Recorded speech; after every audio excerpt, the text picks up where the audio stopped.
pandemic. So, it has been a while. How are you doing? How is your pandemic quarantine going?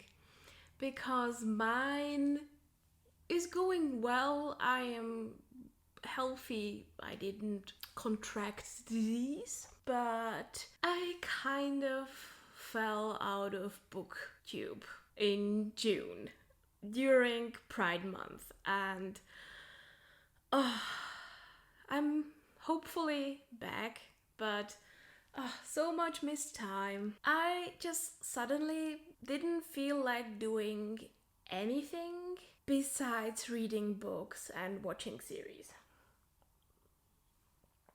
Yeah.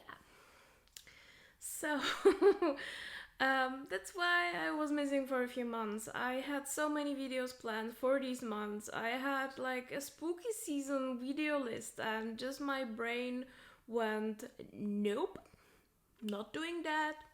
We are drinking coffee, we are reading a lot of books, and I mean, I'm like up to my goal. I am at book 133. So I kept on reading, but the only thing I managed to do content-wise was book talk. If you have not ventured into the world of TikTok, please do. It's fun. And it is perfect for somebody who just does not have an attention span because of the quarantine. So that's why I kind of migrated over there. But you cannot talk prolonged about a book. And I love talking about books. I also was very frustrated with videos that are super prevalent on booktube, and I was doing as well, like monthly wrap-ups. I was trying to change it up before I went into my hiatus, but still it kind of felt off. So I don't know what I'm going to do. I probably will try to come up with some kind of structure, new video concept to do things I like and not things I think you will like. So today it's a quick talk with me taking my coffee and like talking about the probably like 70 books I read off booktube. Yeah. Oh, that's good coffee. Yeah. I was working my barista skills. That's also something I did during quarantine. But yeah, as I mentioned, I fell into book talk. Cue some of my book talks. This is the book I shove down everyone's throat and threaten if they haven't read it yet. So read it. Hi, I am calling because of the order I have put with you. It's about the second and the third book of the Folk of the Air Trilogy. Well, I put it in yesterday and it's not here yet.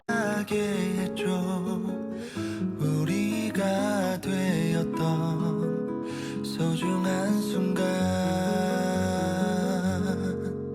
I love you. Book Talk also recommends books to you. So I fell into books that were very popular there, and I just thought I want to have fun. Yes, I want to read my sci-fi space operas, but I just want to have fun. It's quarantine, I'm at home. How about I read some fantasy? So I did. I read The Shadow Between Us, which was kind of fun. I think I gave it like a 4 out of 5 stars. I enjoyed it. It's not as Slytherin as it is promoted to be, but still good fantasy. Then I continued on. Spicy eyebrow wiggle with From Blood and Ash by Jennifer L. Armentrout. Well, consider her on my list of authors I'm going to read a lot of books from in the future, because she has some skills. Just this is a 5 out of 5 stars for me. It's a thick boy. Also, this book does not feel real. Just it's too like sturdy. Is it like a PDF printed from Amazon? Really? Like, look at this barcode. That's gigantic. Is it like an Amazon press or something? I don't care. Still good. Wonderful book with vampires and some kind of maidens, and it's very spicy, smutty. And he does it well. So what else did I read because of Book Talk? Well, I read the entire trilogy of A Court of Thorns and Roses by Sarah J. Maas, and I read it during a diversity discussion on Book Talk. Which, Sarah, besides the newest cover problem you have with the 4th book in this series, diversify. I know Crescent City is a good step. I have looked up the ethnicities and sexualities of a lot of people in there, and I'm quite happy. I just want to have the Witch Queen to be very gay. Give me.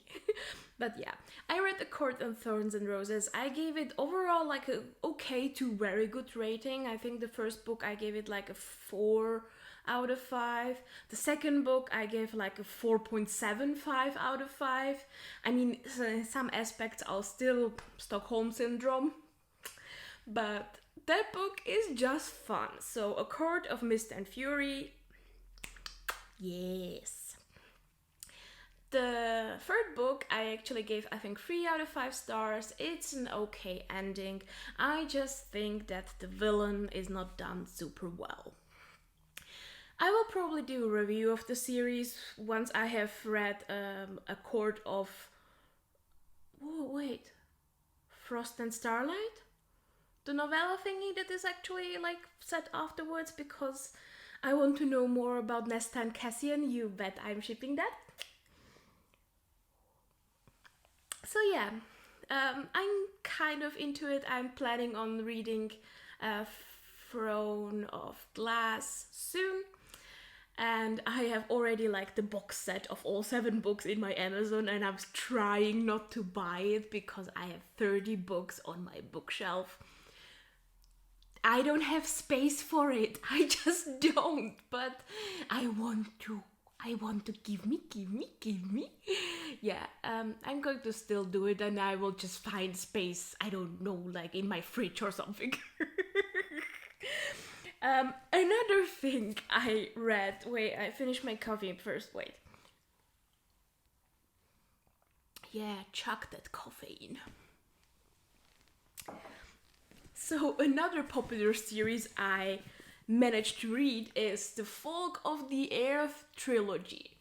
And I binge read that within 2 days, 3 books. And I regret nothing because it was a lot of fun, and I think 2.5 books of it are real fun.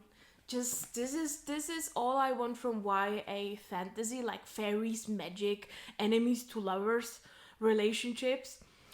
The only thing I didn't much like in the last book is the whole serpent storyline in the end. If you have read it, you know what I'm talking about. Otherwise, it's a minor spoiler, but I didn't tell you what it is. I just don't like that storyline, and it goes for the last half of that book. So, yeah. Otherwise, goodie. First book, Cruel Prince, was I think it was a 4.5 out of 5 stars. Wicked King is a 5 out of 5 stars, and the Queen of Nothing is a 3.75 out of 5 stars, so still good. I think this was just kind of my average rating for YA series. It kind of swings between 3.5 to 5 unless you disappoint me very hard. So, if I'm speaking about disappointments, so what have I read in the last months that were real disappointments to me? Well, let's start with Borne by Jeff Vandermeer. No, this is a 2 out of 5 stars or something. I think I was nice and gave it a 2.5, but honestly, no, I hate this. This is about a blob alien, the Borne. He's basically Flubber from the movie Flubber with Robin Williams. Yeah, but he is very obsessive, he is stalkery, he is very murdery, and he has a very, like, son-mother relationship with his, like, finder, like a woman found him when he was like a blob. And yeah, I don't like the mother-son relationship. Also, she's like unconventional love when he starts killing people, and I'm just feeling like, no, I'm not interested, just stop it. So this was a real flop for me. I'm not sure if I will, like, try to read the Southern Reach trilogy, which was the first he wrote, and Annihilation, the movie, was really good. So maybe, but if it's anything like this, no. I didn't like it. I'm sorry. I objectively know he's a good writer, and some people are going to like it. I just don't like him, don't like the main character, and if I don't like any character, no. And unfortunately, another disappointment I had, which really surprised me, was Burn Our Bodies Down by Rory Power. So you know Wilder Girls by Rory Power? That's like horror, spooky season masterpiece with a lot of lesbians in it. So I thought, yeah, this cover, oh yes, give me.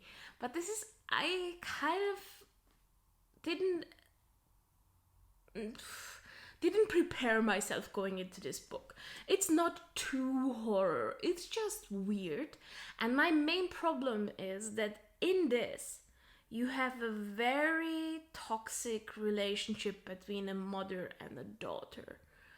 And there is some things like trigger warnings for gaslighting, for example. And I don't like to read that. Sorry, really no. And I think the whole horror storyline in this is actually really underexplained and underdeveloped. So I gave this, I think, also like 2 out of 5 stars. So this was one of my disappointments. I'm sorry, I still think Rory Power is a very strong writer. I just don't think that this story was for me. And yeah, kind of a disappointment. Not throwing it because it's better than Borne, but yeah, not my thing. So I've talked about my short attention span, and I will do a video soon on graphic novels because I really got into graphic novels, but as an example why I loved it. Genderqueer by Maya Kobabe, something like that. And this is an autobiographical graphic novel about a non-binary person, an asexual person as well. And I think they're using A or E. I think it's E pronouns. I don't want to use the wrong pronouns. I'm sorry, but it has been a few weeks I have read this. So E is explaining the whole journey of discovering A-selves and air sexuality, and it is so good. This made me cry. I loved this graphic novel, and this is perfect for my short attention span because I am not feeling like sometimes want to read 500 plus pages books. I want to read something in an hour, and that's why I want to read graphic novels. And most of the time I rate graphic novels very high, which is fun. So let's end on a gay high note. Let's talk about 3 books I really loved. And they are super gay, so that's cool because I missed June on booktube, so I'm going to speak about other books right now. So first off, Date Me Bryson Keller. Well, this is just a fun fake dating comedy with a gay guy and a very sweet, presumably straight guy. But yeah, not straight.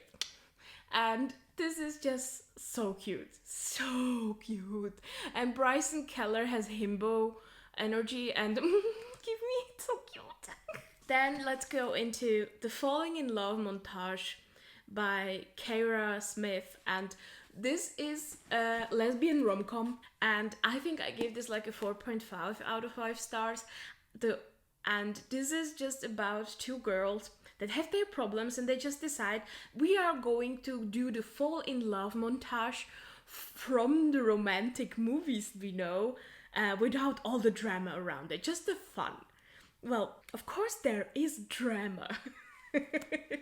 And there is romance and there is just plain cuteness, but also this book has so much more depth than I thought it will have. It is dealing with dementia in a family and the family dynamic in this, and the whole like how destroying it is to the family itself is why this book is so strong. Because this is not only a cute romance. This is a journey into the mind of an angry teenager that is dealing with grief and with losing somebody without really losing them. And just plainly beautiful. I love this. It has just one ending. It's a trope ending for queer books I don't like, because I am a simple girl. Give me a happy ever after kissing scenes like You Should See Me in a Crown, which is probably one of my favorite books I have read this year. Perfect. This one, it like spoilers, it has some kind of like a happy ending thing, but not in a way that is really obvious. And the last one is Loveless by Alice Oseman. She made me cry about a friendship.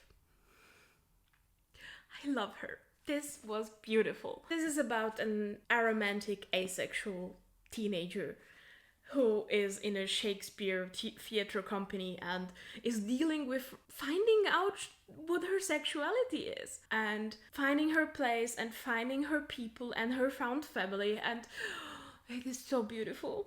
I cannot stress enough how beautiful this book is. This is something so needed in society, to know more about asexuality. And I think if you are asking yourself if you are on a spectrum, like I am, read this. This has helped me so much to come into terms that I am a grey sexual person. I knew for a while, but reading her thoughts, reading about the experience of an asexual person is just like looking into a mirror and realizing I am not alone in this. So this book is a treasure. 5 out of 5 stars, 17 out of 5 stars, I don't care. Beautiful. Alice Oseman proved once again she is the queer book writer, author we need in this society. So that's it on my like highlights and disappointment books for my quarantine time. So I'm back. You will see me soon, hopefully. And thank you for sticking with my channel until I'm back now, and I will give you more content soon. If you miss me, check out my book talk. It's fun. Okay, thank you for listening and see you soon. Bye!